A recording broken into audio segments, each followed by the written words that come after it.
Hey everyone, it's Dr. Ramani. Welcome back to this YouTube channel on narcissistic relationships and healing from narcissistic relationships.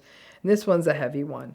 It's that sense of abandonment you might have felt by the parent who was not narcissistic. And in fact, you may have also cared about a lot. It's very complicated, so let's talk about that. This is a difficult topic, and it's one that I'd sit down and think about, and then I'd put it down, and I'd sit it down and put it down. It's a complicated video, honestly. I've been outlining it and revising it and re-revising it for months because with this, there are painful feelings all around, and I feel empathy for both sides of this situation. We've talked about the harms of the narcissistic parent over and over again, but this is a different kind of an issue. And this is about the experience that a person has with the parent who is not narcissistic. And there are multiple complicated points of view, that of the parent and that of the children in this situation. And these are not always the same, right? Much of this comes down to the behavior of that non-narcissistic parent. And for the rest of this video, to keep it simple, when I say parent, I'm going to be referring to the parent who is not narcissistic, okay? So for this parent, being married to or having to raise children with or co-parenting with a narcissistic person was very difficult. And it is also very likely that this parent did not know what narcissism was for a long time, may still not. So they may have put a lot of time, effort, energy, rumination, and psychological bandwidth into managing, appeasing, and dealing with your narcissistic parent. From the jump, that meant that this parent was not always going to be available or as attuned to you as they could have been and frankly should have been. It's even conceivable that in some cases, not all, but some, this parent may have even become irritated with you when your behavior was riling up the narcissistic parent, who was then going to yell at them, and so you became one more thing to manage. You would have been an easier and safer target for them to focus on and even be frustrated with than the narcissistic parent. And since our knowledge base on what really happens in narcissistic relationships and the interpersonal and the relationship harms of narcissism have really only been discussed at all in any meaningful way for about the past 20 years, and in earnest in the past 10 years, many, if not most of us, did not have parents who were in these marriages who had any kind of framework for what was happening to them.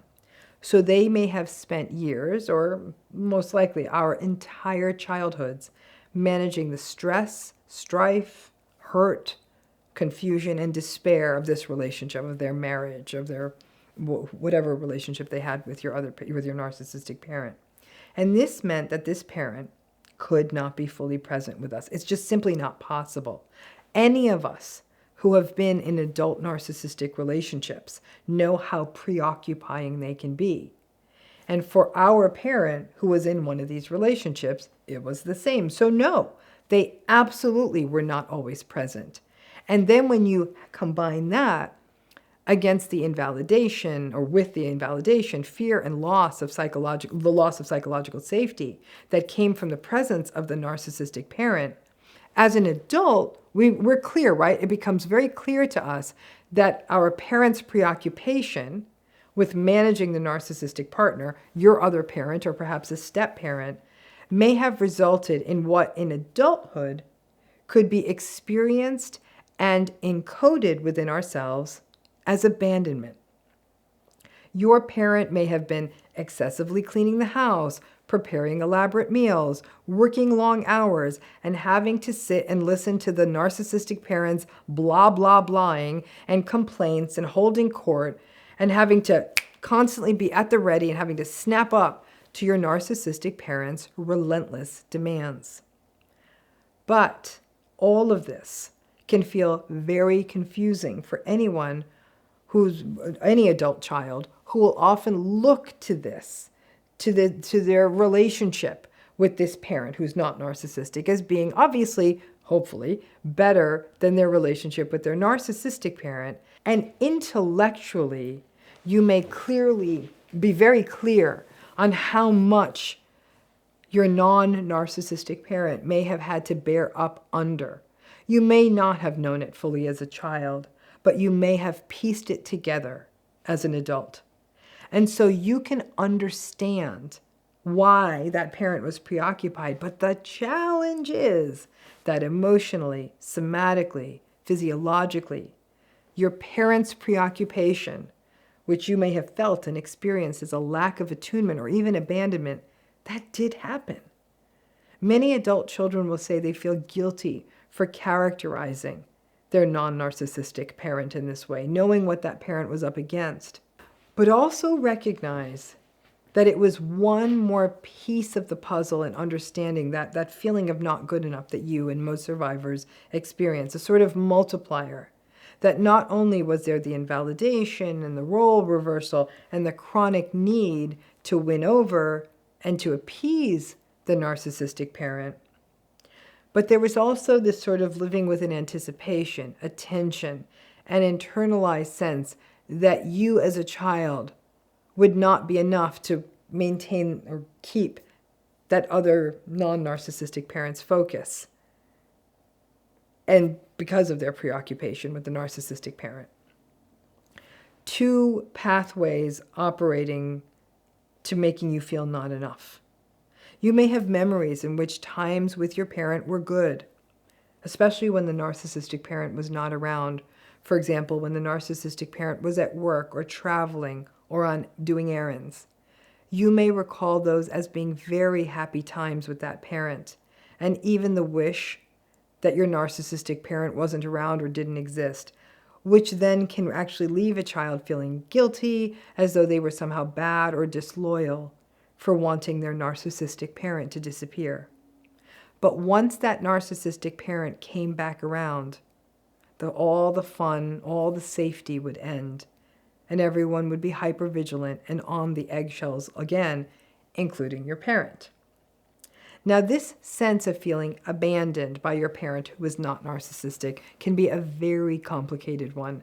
And as I said, it can bring up feelings of guilt and grief, and even an internal sense of being disloyal or even mean, especially when you would think about the struggles that your parent experienced. And it can bake this identity in for yourself as though you're the one who's bad or too demanding or too particular, which of course then becomes a vulnerability to getting stuck in future narcissistic relationships and maintaining a cycle of self-blame. In a narcissistic family system, it's quite common for children to take on roles, feelings, and behaviors that they aren't developmentally ready to take on. And that includes often maintaining deep empathy for the parent whom they may see suffering. For example, you may see your parent who's not narcissistic crying, or being yelled at by the narcissistic parent, or even seeing the sort of hypervigilant tension scrambling around of them always trying to please the narcissistic parent, which often meant less time attuned to children and caregiving. So that places the child who is in this circumstance, who's having to balance multiple things at the same time, having to manage and appease and avoid and live in the unpredictability of the narcissistic parent, witnessing the dismantling, the sadness, the anger, and the appeasing behavior of your other parent. And all the while this is happening, you're not consistently getting your attachment needs met. So none of this is easy. Obviously, this takes a different tone when divorce or relationship separation is involved, because now you may not be watching your parent endure the narcissistic parent on the daily, but you may have to listen to one parent berate the other parent, perhaps even both parents berating each other, an ongoing sense of confusion, some fear or frustration at having to manage your narcissistic parent on your own, or having to put up with their shenanigans, like having to meet their new partner too soon. Perhaps watching the other parent struggle in the wake of the divorce. And all that preoccupation, again, may mean that you felt abandoned. And simultaneously, you may have felt bad for your parent who was going through this.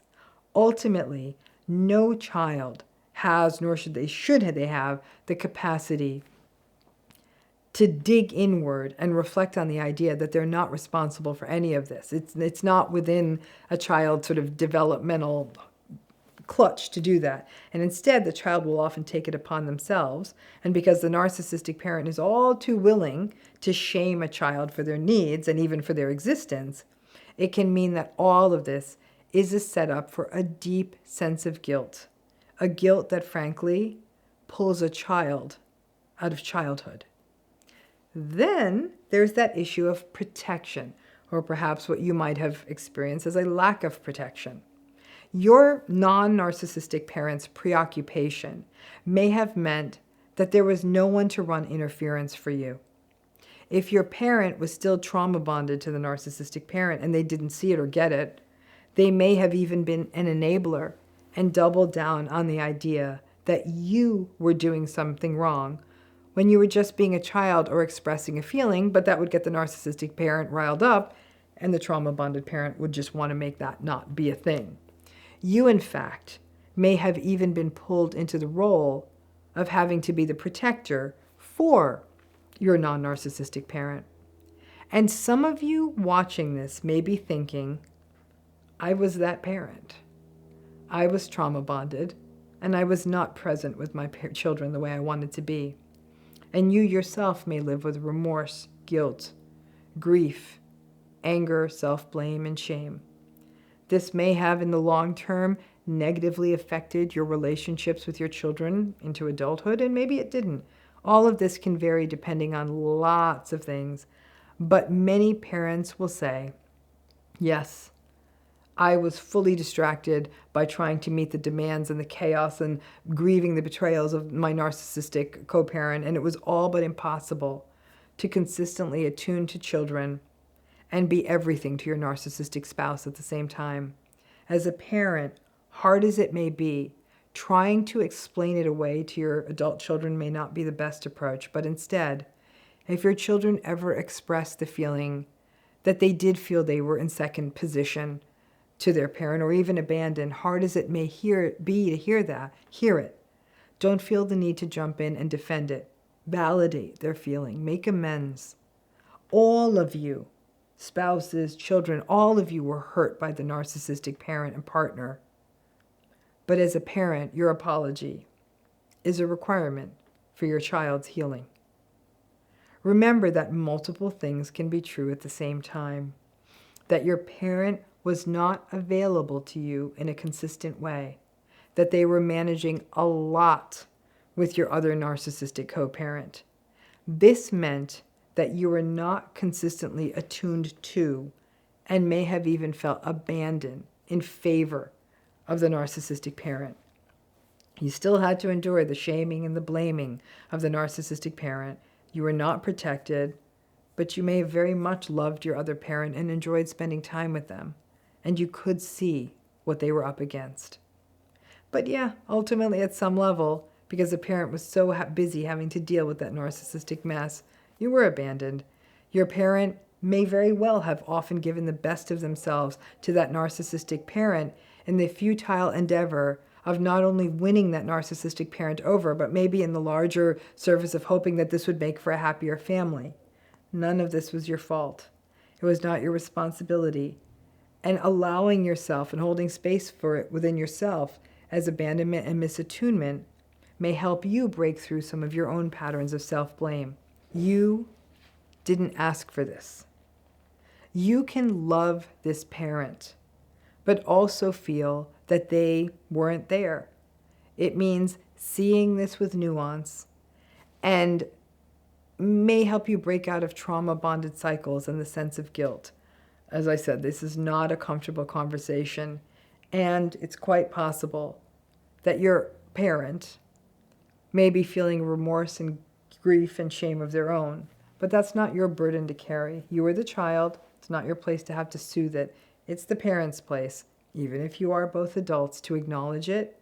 And with that validation, you both may feel as though you are in a better place to heal, work through the grief, and free yourself from that sense of guilt for viewing your parents' own struggles as something that harmed you. Seeing the multiple truths, the pieces that don't easily fit together. This is how we break through the cognitive dissonance. And when we don't see that multiple things that can be true, we sometimes invalidate our own experience. When we see it more clearly, it makes us less likely to fall into trauma-bonded patterns. It may also illuminate any adulthood feelings you have around abandonment, fears of relationships, feeling the need to overtake responsibility for other people's feelings, and a sense of vigilance in relationships. The chaos created by a narcissistic parent is chaotic for both the children and the adults in that environment, and fostered that inconsistency and that what we call that intermittently reinforced, sometimes they're there, sometimes they're not, trauma-bonded space. But seeing the situation clearly, this isn't about blaming your parent, but acknowledging simply that you had an experience and giving yourself permission to call it what it felt like, whatever that may be. We might sometimes feel that naming our feelings is a betrayal of the other. An interior experience like naming our feelings is our experience. And allowing us to call an experience what it felt like can sometimes be how not only we get through to the other side of that feeling, but that we can potentially co-heal with that parent that might have been harmed in a narcissistic relationship. It looks differently for everyone, and you might be thinking, well, there's a whole range of parents out there, and this doesn't even begin to get at that whole issue of what if I have two narcissistic parents? That's a whole different story. But in this case, that sense of abandonment you might feel by a parent who in many ways you saw went through their own hell and that you do love, can feel like you're doing something wrong, but until you're able to see it clearly, you can put it ultimately down, but you do have to give yourself a moment to work it all the way through. Thanks again.